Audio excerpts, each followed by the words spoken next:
Hi, my name is Brixton Ewald. I'm here to provide a book review and answer some questions on this book titled The Voice Catchers by Joseph Turow. So the main theme of this book, or the main topic, is voice recognition technology. And the book asks the questions of, is this technology safe? Is it ethical? How will it impact us in 5 years, 10 years from now? And how is it used today in our everyday lives, consciously and or subconsciously? And the first question that I've been asked is, what are 3 things that surprised me the most about this book? And number one, I have to say, is just the sheer capabilities of voice recording and voice recording technology. And these voice recording technologies, Siri, Google Home, Alexa, Amazon Echo Dot, you name it. These things are always listening to you. They're always taking in more information about your person, your interests, your hobbies. And that kind of leads me into my second thing that I found most surprising. And I would say that is like the patents that Amazon and Google and some of these companies have surrounding what they can and can't do with this technology. Google, for example, has a patent titled Speech Recognition and Summarization, as mentioned in the book. And it is a patent for mining private discussions. Yeah, if you can believe that. So basically, if I'm on a video call with my friend, we'll call him Zachary, and we're talking about buying Packers tickets for a game next fall, and we're discussing this on a video call. When I ask for a transcript of this call, the Google system is going to see the words Packers and tickets. And when sending me the transcript and outputting it, it might recommend an ad for Ticketmaster, StubHub, or SeatGeek, something that might drive me to go and buy these tickets because they know it is something that I am interested in. And it sort of leads me into my third point, which is at this point, this technology and our information just being shared is so normalized. When you go to buy from a company online, it doesn't matter big or small, you could be their first ever purchaser. They will ask you for your first name, your last name, your email, and your phone number. And without fail, you will input it as just a hobby. It is likely saved on your computer, and you just type the first digit and it'll fill the rest of your phone number in. And I think it is crazy how normalized that this stuff has become. I tried to do some background research on this patent and find some more information on it. And I did a Google search and there was nothing on it. There was no articles on it. There was no one talking about it. And I think that's a little scary that people have just become so accustomed to their info and their everyday lives not being private. We are slowly losing our privacy, and the gap between the corporations and your average person is just increasing every day because of the access that they have. And I think that's something else that's very interesting, is that this technology, although it's not easy by any means, but this is something that a lot of people have access to. Everyone has access to AI, deepfake technology, and with the introduction of AI services, just free to use like ChatGPT, your everyday person can utilize this technology, which I believe is a good thing. That brings me to the second question that I was asked, which is to pick an industry or business and discuss how they were impacted by COVID in this realm. For this question, I'm going to be using like the voice catchers industry, the AI industry, or deepfake industry, just all of your technology, I guess, would be the right way to put it. And I think, and it also asks how I feel about it. If I feel positive, how can I make it better? And if I feel negative, then what would I change about it? And I think it goes both ways. I think there are a lot of positives surrounding this. As I just mentioned, everyone can use this technology. Everyone can learn it. You can go online and you can sign up for a course on how to become a ChatGPT like expert. And that's going to set you apart one day when you go looking for a job.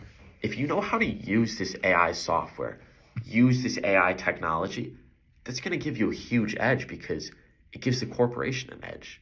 They'd rather have someone who knows how to use all this and has a 3.5 GPA than someone who knows none of it but somehow managed a 4.0, which I don't even think is possible with this. But for the second part of this question is, I feel negatively about this. I think this, in general, I think this is bad. And I think it's not bad for some things, but in the grand scheme of things and our privacy as people, I believe this is bad.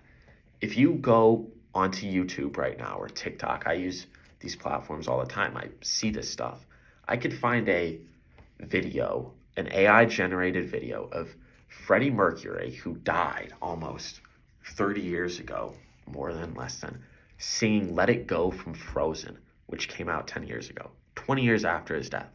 And not only does it sound good, but it sounds real too.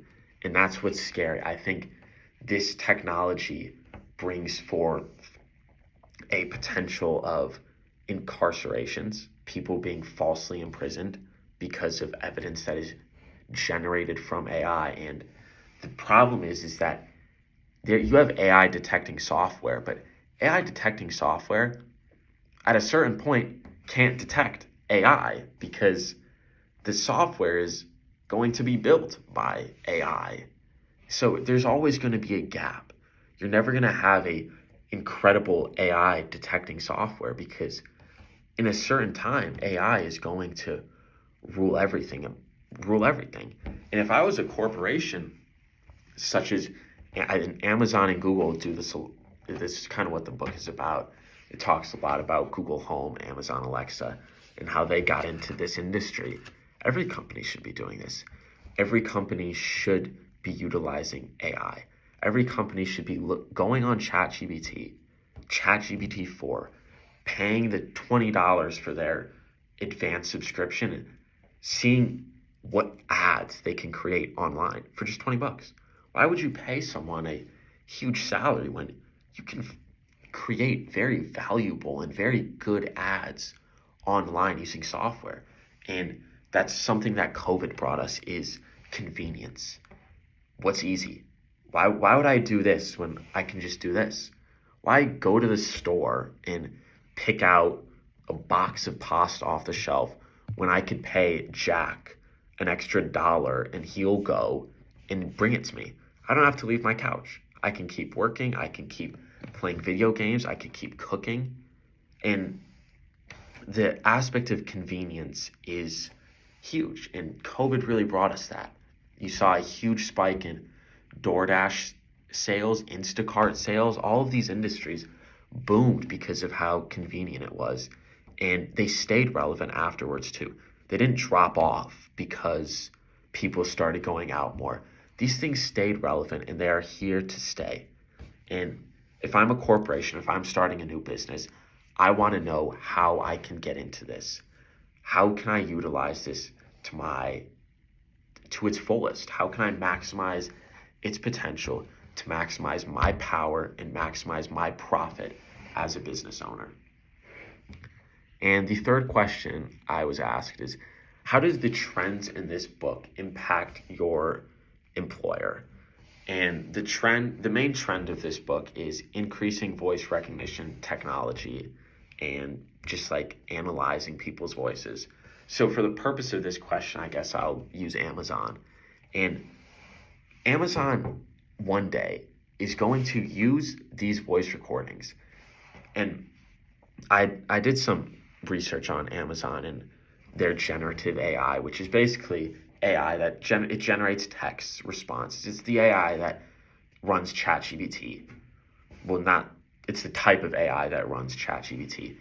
But this AI is going to be huge. And Amazon refers to Alexa and Echo, whatever, as people.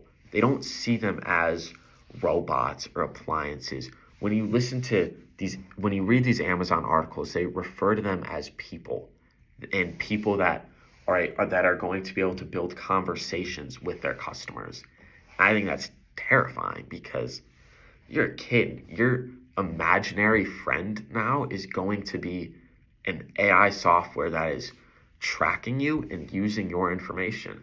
And I think one thing that these companies are going to do is they're going to use our voices, how we talk, our emotions, to develop voices for robots. It's no longer going to be your monotone robot voice that you hear in like a Will Smith movie. It's going to sound real because it's modeled after real people. It uses real data. It uses the way our mouth moves when we talk to make certain sounds. It uses everything imaginable, and these companies are going to use that. Once they have the ability to, which some of them probably already do, they're going to use this to just take over, I guess, in a way, but can't take over. But they're going to use it in a way that we probably don't believe is possible. But all of our information is public. Again, you give a company your email address, your phone number, your first and last name. They know everything about you. They know everywhere you've worked, every criminal record you have. And even companies like Target now, they have records of if you walk into a Target store, they have a record of you. If you steal something from a Target store, you are permanently on their record. They don't even have to come down to you and confront you. You are just on their record.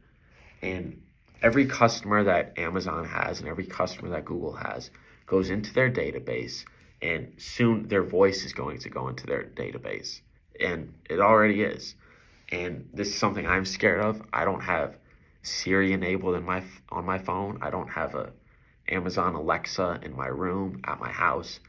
I think this is scary, but I think it has a lot of benefits, and that it'll also open a lot of opportunity and new doors for people who might not want to go the traditional school route and learn on their own. So it has its great benefits, but I can't help but feel that the negatives are going to outweigh the positives on this matter. And that is a summary / Q&A of this book. I recommend this book if you don't know much about AI or voice recording. I think it's a good read, and I think it is something that you can definitely learn a lot from. So thank you very much for listening.